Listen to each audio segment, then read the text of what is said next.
Here's my Viper guide on Breeze. We're going to start on defense on B first. So mainly we're going to put our orb here. The reason why is because we want to use our wall for mid. So we're going to do this mid wall. It's going to be our default wall. So we're going to do this majority of the time. And the reason why is because it creates a lot of pressure. So with this wall, we're able to do a lot of different things, but especially with new Breeze. So we can actually cross over here and we can sit in this position. And the wall goes down. We're actually in like a really strong position, right? Sometimes it will get smoked. This will get smoked for their cross, but you can always spam, or you can wait for someone to sort of control mid from here. Sometimes they'll jump up to control mid, or like do a strafe over here, things like that. You can punish. Wall also just allows you to just walk up here. You have a lot of control of mid, and a lot of people right now, and especially in solo queue or just in solo queue in general, don't know how to counter this wall. They don't know how to use util to counter this wall. They don't know how to take mid, and I found myself having to teach it in Immortal. So I'll go for it as well, a tiny bit on attack, just to sort of help you, and you'll be a leg up on the people in your elo. Yeah, that's kind of it. How I play sort of a B. I will be playing a lot of mid on Viper from B. We play a lot of retake B. But you can also just play on B as well, especially if you've got like, so you can play over there if you want to, sort of in the middle, or you can play over here. And it's usually good here when you have like a judge or something, or like a close weapon, eco weapon, like a Spectre or a Stinger or something. This is when you're going to be playing in this sort of area. Maybe even a Phantom on certain rounds. So a round, for instance, this could work is if they always go B fast, right? Maybe you'll decide to go 1 for 1 or go 1 for 2, or like just slow them down with this stuff and spam. I mean, that's also a possibility you can do. That would be like an example. And that's kind of it for B. I don't really do too much that's fancy there. I mean, it's literally just a default wall and B. And then over on A, I don't do too much, but there are some things that I do sometimes. So I don't really play from anywhere in particular. So I usually do plays like this on A, when we're like ecoing and grouping up and things like that. So the reason was an old wall I used to do, similar to this, where what would happen is we would push I main right through cave and the shop, and we would fight them with like our low weapons. We usually would go through shop a lot, and then I would be cutting off like any rotations. I actually did it wrong. We should be at the front of this wall like that. But yeah, so there isn't a pocket here. It should be here. My mistake. But basically, it would cut off rotations. It wasn't really that good, but it did help. Sometimes I remember winning some rounds off it. But it used to have a problem with this, because this used to be populated quite fast in the round, and people used to always go here. Not the case anymore. Barely anyone goes up there as attack, and cave doesn't exist. So actually, it has got better. But the problem is that even though it's got better, I think the way to play this place has got better as well.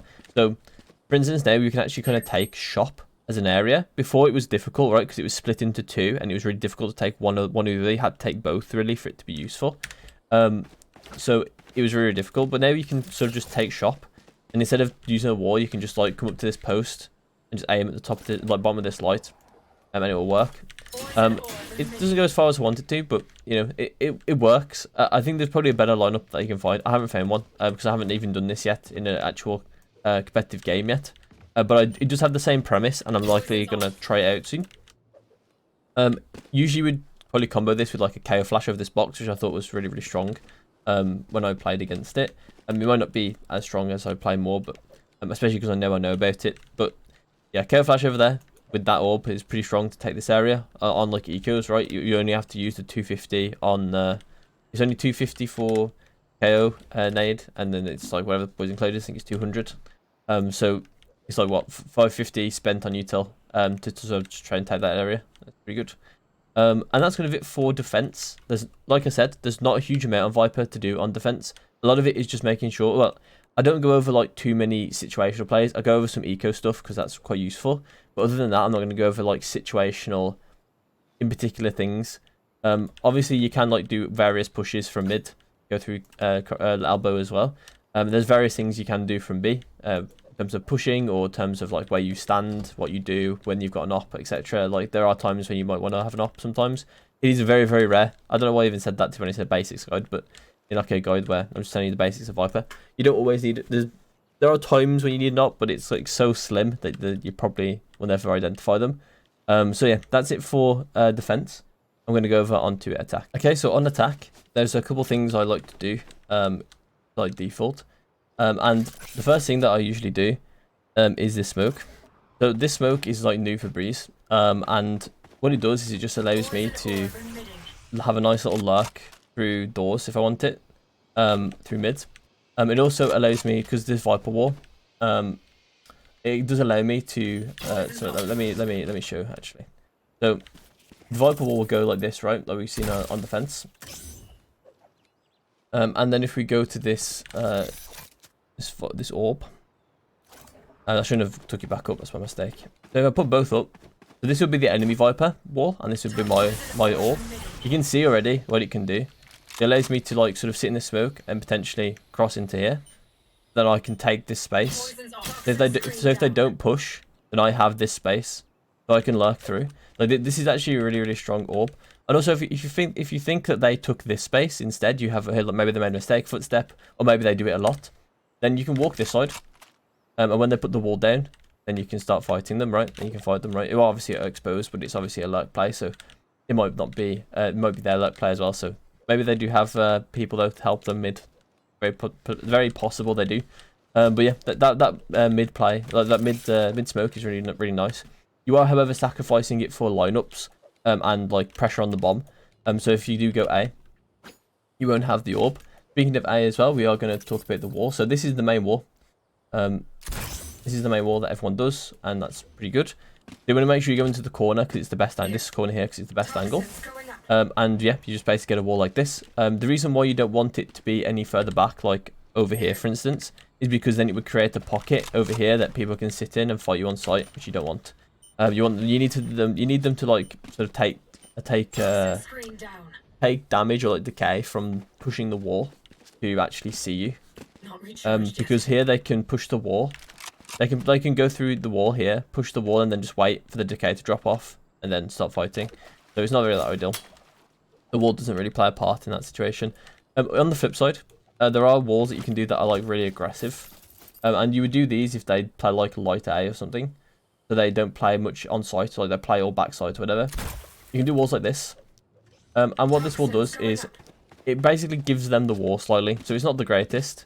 But what it can do is it means that if they don't have like the resources to get through the wall, so for instance they're an eco and they like stacked B or something, or they simply take a very long time to execute their retakes, then you can take a lot of space before that actually happens, and it will force them to use potentially more util to take places. It's especially good if you've got a second controller, because they can do like either further back smoke, so they can do ones over here, or over here.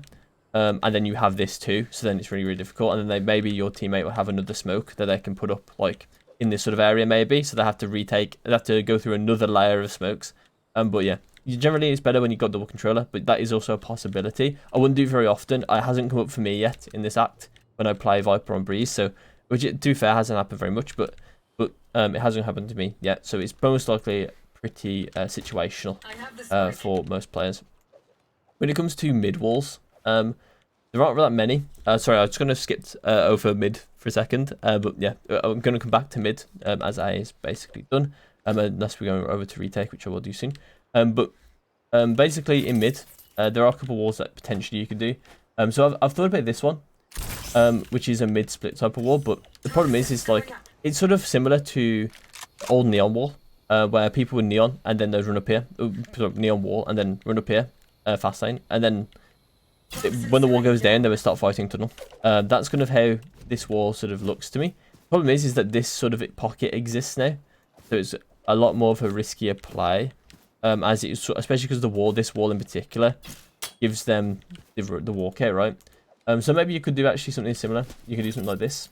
Problem is that it's kind of useless when it comes to top mid, so it doesn't stop this person from dying to top mid, which I don't particularly like. So generally this wall tends to be the better wall if you're aiming to do that. But I would just let a neon do it if you have a neon to do that. And generally it helps to have neon there because she makes the timing work as well. So yeah, it's just a play that you can think about. I don't think it's particularly great, but maybe there's situations that it would arise. And then there's one more wall here. And this wall is the best wall for taking mid that I've found so far. So it stops the tunnel players from walking out in time before they actually get hit by this wall. And where it actually becomes maybe risky to push the wall. And it stops them from going any deeper into elbow. And we can take this before they take it as well if we actually have people pushing out mid. If we have people pushing it mid, then my elbow players will actually be able to take this area, like this little pocket here, where they're not seen by mid and it's past this wall. They can take this first. If we actually do push mid, sorry, I just lagged. And it also stops anyone from heaven peeking, aside from over here. So they have to peek out wide, the mid, which can be a bit annoying, but they are in a bad position if they do peek you. So the only people that can like peek you properly are going to be like Jet, Chamber, Reyna. Even then, Reyna has to get a kill. So he's not exactly the most what am I saying, reliable play for the Reyna at least. So next we're going to B, and B is really easy as well, like for what you want to do. You just want to line up the half wall. You want to line up the wall and the not half wall, broken wall over here, and that's it. This is the wall you're going to do. And there's two things obviously with the orb. There's the mid orb that you would have already placed, or you want to place your orb on to be like this. And that's it really. Generally you're going to play off site, but you can play on site. You do have some good places to put your mollies to stop people from running into you on the retake.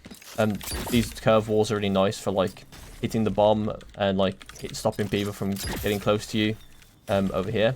But it does have some really good uses on site, but generally when you play off site, there's lineups, various lineups you can do. I'm going to show you one. This is lineup is just you go against this like crab like net thing. I can't remember what they're called. Crab boxes. I don't know what they're called, but they're for catching crabs, I think, or lobsters. And you just aim at this leaf and left click. That's it. It's really easy. And it lands on the default plant. It's really easy. And then I'll talk about retake on A real quick as well, just to build the retakes, and we're done. So on retake A, generally you're going to be playing this area. Very unlikely you play site. There are obviously times where you have to. And in those times, you're probably going to be looking for mollies like this. Like stop people coming out orange, or yeah, I keep calling it yellow, but yeah, it's orange for me. And maybe people do call it yellow and things. But yeah, we want to do one that's actually a bit deeper. It's very similar to like this grey one here. This grey area. You want to be bouncing off this to get that. And then on the door, you can bounce off this. Those people from sitting in the box. That sort of stuff is good. But if you're going to play off-site, which generally you want to aim to, as you want to play for time generally as Viper, and you also have access to lineups, you just want to aim at this leaf here, and left click. Sorry, you want to go into that corner, right in the corner at the top of the rock here, and then you can do this, and then it should land on default plant. Perfect. So yeah, that's it for the guide. Hopefully it didn't take too long. I've been aiming to sort of slim these down just to make it a bit more digestible, because I can waffle a lot. So yeah, hopefully you enjoyed, and I'll see you in my next one.